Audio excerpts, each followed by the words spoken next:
இருவிழி அழகை இருவிழி காணும் பாக்கியம் கொண்டோமே. இறைவா ரமணா உந்தன் மகிமையை மனதில் கண்டோமே.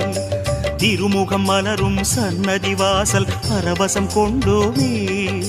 தேவ ரகசியம் அது உன் லீலை மலையினில் கண்டோமே.